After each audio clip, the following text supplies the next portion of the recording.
जय हिंद दोस्तों, मैं प्रिंस आपका अपने YouTube channel GS exam city में आपका हार्दिक स्वागत करता हूं। जैसा कि आपको पता है कि हम लोगों की जो अनुच्छेद हैं, जो आर्टिकल्स हैं हम लोगों की, उनकी सीरीज चल रही है और इसके पहले 3 पार्ट हो चुके हैं। आज इसका पार्ट 4 है। अगर आपने 3 पार्ट पहले इसके नहीं देखे तो पहले वो देख लें, बाद में इस पार्ट 4 को देखें, क्योंकि इसके पहले मैंने 165 तक के अनुच्छेद बता दिए हैं। 165 महाधिवक्ता होता है। तब आज पार्ट 4 168 स्टार्ट होगा, जो इसमें मैं बताऊँगा आगे के जितने अनुच्छेद हैं। तो अगर आपने मेरे चैनल को सब्सक्राइब नहीं किया है तो सब्सक्राइब कर लें जीएस एग्जाम सिटी को। ठीक है, आज पार्ट 4 रहेगा हमारा। तो शुरू करते हैं, फिर देखते हैं आगे क्या होता है। हमारा अगला आर्टिकल है अनुच्छेद 168 में। इसके पहले 165 में बता चुका हूँ, राज्य का महाधिवक्ता होता है। ठीक है, तो हमारा अनुच्छेद 168 क्या कहता है? राज्य के विधानमंडलों का गठन हमारा अनुच्छेद 168 कहता है। ठीक है ये भैया जी, तो 168 क्या कहता है? राज्य के विधानमंडलों का गठन। ठीक है, उसके बाद हमारा अनुच्छेद आता है 170, आर्टिकल 117 विधानसभाओं की संरचना। भैया जी, जो हमारे विधानसभा है इसकी संरचना भैया जी किस अनुच्छेद में है? आर्टिकल 170 में है भैया जी। उसके बाद हमारा आता है अनुच्छेद 171 भैया जी, आर्टिकल 171 विधान परिषदों की संरचना भैया जी। तो किस अनुच्छेद में भैया जी बताएंगे आप लोग? 171 में। ठीक है, उसके बाद हमारा अगला आता है अनुच्छेद 176 राज्यपाल का विशेष अभिभाषण। जो भैया हमारे राज्यपाल महोदय हर स्टेट के होते हैं, उनका अभिभाषण किस अनुच्छेद में बोलेंगे? 176 में बोलेंगे भैया जी। ठीक है, अगला हमारा आता है 176 के बाद हमारा आता है अनुच्छेद 178, आर्टिकल 178 विधान सभा के अध्यक्ष और उपाध्यक्ष। जो हमारा विधानसभा है भैया जी, उसके अध्यक्ष और उपाध्यक्ष किस आर्टिकल में आएंगे? आर्टिकल आएंगे 178 में, 178 अनुच्छेद में। ठीक है, उसके बाद हमारा अगला है अनुच्छेद 187। क्या कहता है हमारा अनुच्छेद 187? राज्य के विधानमंडल का सचिवालय। जो हमारा राज्य के विधानमंडल है उसका सचिवालय इस 187 में तहत आएगा। ठीक है, उसके बाद हमारा अनुच्छेद आता है 188, आर्टिकल 188 सदस्यों द्वारा शपथ ग्रहण या प्रतिज्ञा। जो हमारे विधानसभा के सदस्य हैं उनका शपथ या प्रतिज्ञान हमारे किस अनुच्छेद में है? 188 में है भैया जी। ठीक है, अगला आता है हमारा आर्टिकल 195। क्या कहता है आर्टिकल 195? अनुच्छेद 195 सदस्यों के वेतन और भत्ते। जो सदस्य होंगे उनके वेतन और भत्ते की बात करता है इस आर्टिकल में, 195 अनुच्छेद 195 में। उसके बाद हमारा आता है अनुच्छेद 198, आर्टिकल 198। क्या कहता है? कहता है कि धन विधेयक के संबंध में विशेष प्रक्रिया।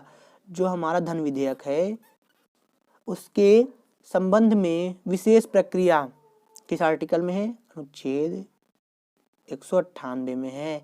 ठीक है भैया जी, आगे देखेंगे हमारा अगला अनुच्छेद आर्टिकल है 199, 199 धन विधेयक की परिभाषा। भैया जी इसमें स्टार लगा लो, बहुत इंपॉर्टेंट है, बहुत जगह क्वेश्चन पूछा गया है। धन विधेयक की परिभाषा किस अनुच्छेद में है? तो 199, 199 में है भैया जी, बहुत ही महत्वपूर्ण क्वेश्चन है।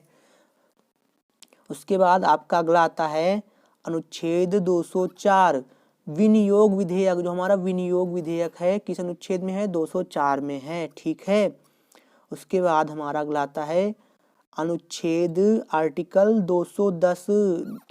ठीक है, 210 में क्या है? विधानमंडल में प्रयोग की जाने वाली भाषा। जो हमारा विधानमंडल है उसमें जो प्रयोग की जाएगी उसकी भाषा का इसमें बता रखा है अनुच्छेद 210 में। ठीक है भैया जी, उसके बाद हमारा आएगा अनुच्छेद 214, आर्टिकल 214। क्या कहता है? राज्यों के लिए उच्च न्यायालय। जो हमारे राज्य हैं उनके लिए उच्च न्यायालय। भैया इसमें भी स्टार बना लेंगे आप लोग, बहुत इंपॉर्टेंट क्वेश्चन है ये। ठीक है, किस आर्टिकल के तहत? 214 के तहत। उसके बाद हमारा आता है अनुच्छेद 216। 216 क्या कहता है? आर्टिकल कहता है उच्च न्यायालयों का गठन। इसमें भी भैया स्टार बना लो आप। उच्च न्यायालयों का जो गठन है किस आर्टिकल के तहत है? अनुच्छेद 216 के तहत है। ठीक है, उसके बाद हमारा आता है अगला आर्टिकल अनुच्छेद 221, आर्टिकल 221, 221। ठीक है, न्यायाधीशों के वेतन आदि। भैया जी इसमें भी इंपॉर्टेंट बना लीजिए आप स्टार, ये 3 बहुत महत्वपूर्ण है। पहला है 214 अनुच्छेद, राज्यों के लिए उच्च न्यायालय, फिर दूसरा अनुच्छेद 216 उच्च न्यायालयों का गठन, उसके बाद है अनुच्छेद 221 न्यायाधीशों का वेतन। ये तीनों ही बहुत इंपॉर्टेंट क्वेश्चन है, आप लोग इसमें स्टार बना लेंगे। ठीक है भैया जी, अगला आपका आता है अनुच्छेद 226 आर्टिकल 226। ठीक है, अनुच्छेद 226 मूल अधिकारों के प्रवर्तन के लिए उच्च न्यायालय का लेख जारी करने की शक्तियां। जब आपके मूल अधिकारों का हनन हो तो उच्च न्यायालय उसमें लेख जारी कर सकता है। ठीक है, उसमें ये बताया अनुच्छेद 226 में। उसके बाद आपका अगला है अनुच्छेद 231। अनुच्छेद 231 में क्या कहता है? आर्टिकल 231 में 2 या 2 से अधिक राज्यों के लिए एक ही उच्च न्यायालय की स्थापना होगी। हमारे 2 राज्य हैं, इसके लिए एक न्यायालय की भी स्थापना की जा सकती है। ठीक है, जरूरी नहीं इसका अलग हमारा उच्च न्यायालय हो, इसका अलग हो। ठीक है, अपने यहाँ कई ऐसे इस तरह के हैं कि 2-3 राज्यों के मिला के और केंद्र शासित प्रदेशों के मिला के एक ही उच्च न्यायालय है। ठीक है, उसके बाद हमारा आता है अनुच्छेद 233 आर्टिकल 233 जिला न्यायाधीशों की नियुक्ति राज्यपाल द्वारा उच्च न्यायालय के परामर्श से की जाएगी। जो जिला न्यायाधीश हैं उनकी नियुक्ति राज्यपाल द्वारा की जाएगी, लेकिन उच्च न्यायालय के परामर्श से। जब उच्च न्यायालय परामर्श करेगा, ठीक है, तो ये किस आर्टिकल में है? आर्टिकल 233 आर्टिकल 233 अनुच्छेद 233 में है। ठीक है, उसके बाद आपका अगला है आर्टिकल 235 अनुच्छेद 235 क्या कहता है? उच्च न्यायालय का नियंत्रण अधीनस्थ न्यायालय पर होगा। भैया जी, आपको पता होना चाहिए उच्च न्यायालय का जो नियंत्रण है वो अधीनस्थ न्यायालयों पर रहेगा। ठीक है, जो छोटे मोटे न्यायालय उन पर रहेगा उच्च न्यायालय का नियंत्रण। किस अनुच्छेद में कहा गया है बात बताएगी?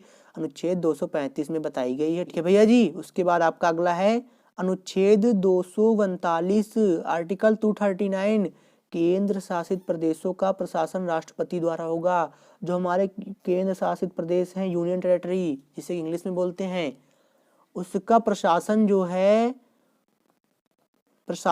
उसका राष्ट्रपति जो हमारे हैं उनके द्वारा होगा। ठीक है, उसके बाद अनुच्छेद 243 में क्या कहता है? अनुच्छेद 243 आर्टिकल 243 में कहता है पंचायत की परिभाषा। स्टार बना लीजिए आप लोग इसमें। पंचायत की परिभाषा किस अनुच्छेद में है? क्वेश्चन आएगा आपका, तो आप बताएंगे 243 अनुच्छेद 243 में है। फिर उसके बाद पूछेगा 243 के क में क्या है? तो आप बताएंगे 243 के क में ग्राम सभा है हमारी, जो कि आपको सामने दे रखा है ये।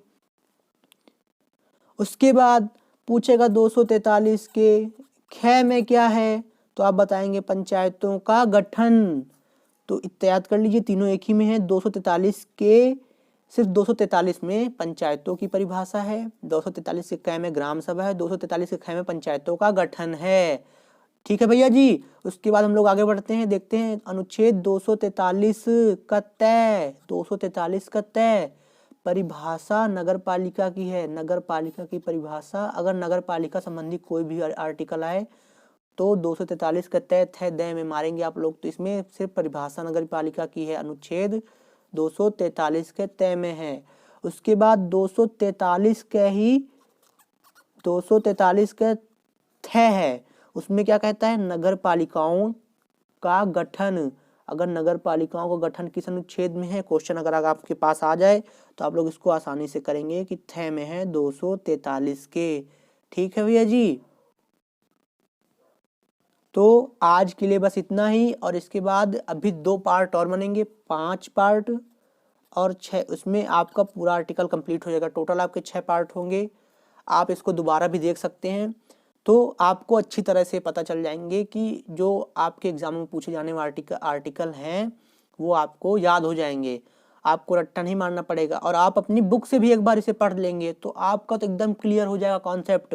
और जो एक आधे अनुच्छेद छूट रहे हैं आपको इंपॉर्टेंट लगते हैं, वैसे तो मुझे जितने इंपॉर्टेंट, जितने प्रीवियस ईयर में आते थे, मैं वो सारे अनुच्छेद मैंने इस वीडियो में रखे हैं, और जो बाकी की वीडियो उनमें मैंने रखे हैं। लेकिन अगर आपको लगता है कि सर ये अनुच्छेद आपने नहीं बताया है, तो आप उसको अपनी बुक से भी पढ़ सकते हैं। ठीक है, अगर मैं एक एक अनुच्छेद कराता तो कम से कम 10 वीडियो 12 वीडियो जाके बनते। सिर्फ मैंने इतने प्रीवियस ईयर में पूछे जाते हैं उतने ही मैंने बनाए हैं। अगर आप इतने भी पढ़ लेंगे, आपको अगर इतने भी याद हो जाते हैं तो आपके एग्ज़ाम के लिए बहुत बड़ी बात है। आप इसमें आप प्रीवियस ईयर चेक करेंगे तो कोई भी क्वेश्चन नहीं छूटेगा आपका, चाहे तो आप चेक कर लेंगे। तो आज के लिए बस इतना ही, कल फिर मिलेंगे। अगर वीडियो अच्छा लगे तो लाइक करें। जय हिंद।